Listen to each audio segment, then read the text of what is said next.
Good morning बच्चों, कैसे आप सब लोग। आई होप सभी घर पे अच्छे से सुरक्षित होंगे, अच्छे से पढ़ाई भी कर रहे होंगे। बेटा एक बार फिर से आपका चैनल आपका फिजिक्स अड्डा में आपका स्वागत है। तो आज हम अपनी 11th क्लास की जो वीडियो बची हुई थी, जो पार्ट बचा हुआ वो कंप्लीट करेंगे सिस्टम ऑफ यूनिट का।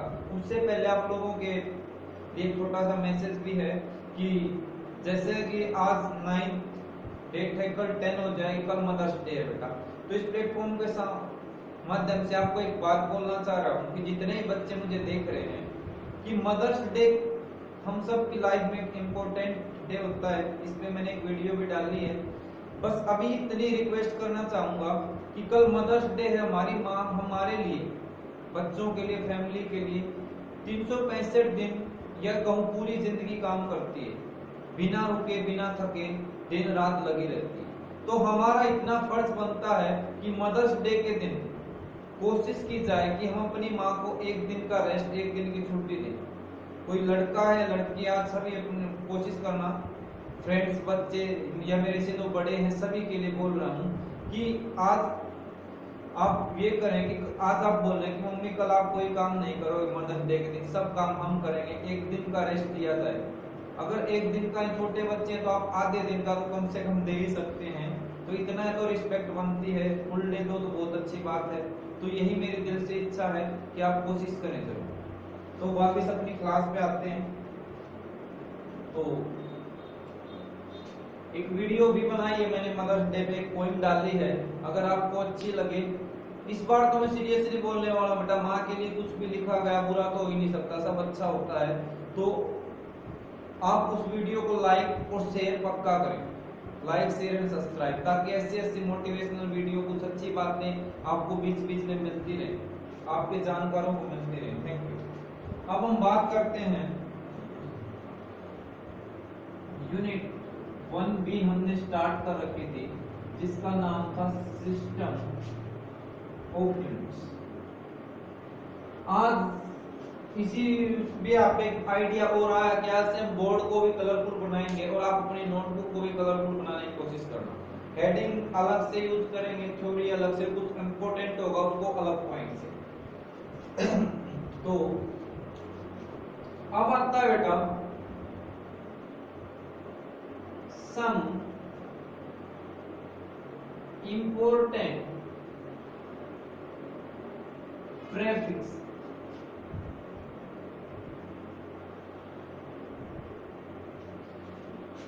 प्रीफिक्स आप इंग्लिश में पढ़ते हो, किसी वर्ड से पहले कुछ यूज होने वाला स्मॉल वर्ड, वो क्या होता है? प्रीफिक्स होता है। तो कई बार क्या है,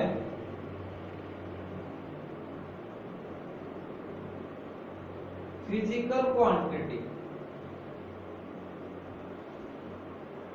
या ऐसे लिखेंगे sometime a physical quantity may have very small or very large magnitude।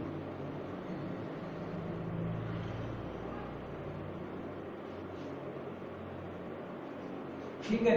For example अगर मैं बात करूं अर्थ और सन का डिस्टेंस 10⁻11 काफी, अगर उसको मीटर में देखो तो कोई जीरो लग जाएंगी, ठीक है, तो काफी लार्ज डिस्टेंस। इसी तरीके से जो स्मॉल डिस्टेंस होता है, अगर मैं देखो स्पीड ऑफ लाइट का एग्जांपल लेता हूं, 2 3 4 5 6 7 8 इतने मीटर होता है अप्रोक्स, ठीक है। अब आप लोग इसे नॉर्मली क्या देखते होंगे, ऐसे लिखा मिलता है 3 × 10⁸ मीटर, पावर में लिख दिया, ये भी ठीक है। या एक और एग्जांपल लो, अगर एक डिस्टेंस है वो 3000 मीटर है, क्लियर है। कहीं हम इसको 3000 मीटर नहीं, इसको कोई नॉर्मली कैसे लिखते हैं, 3 किलोमीटर, क्या लिखेंगे इसको, किलोमीटर। तो इसको कॉम्पैक्ट, बड़ी वैल्यू को छोटी कन्वीनियंट फॉर्म में लिख दिया। तो टू राइट दिस मैग्नीट्यूड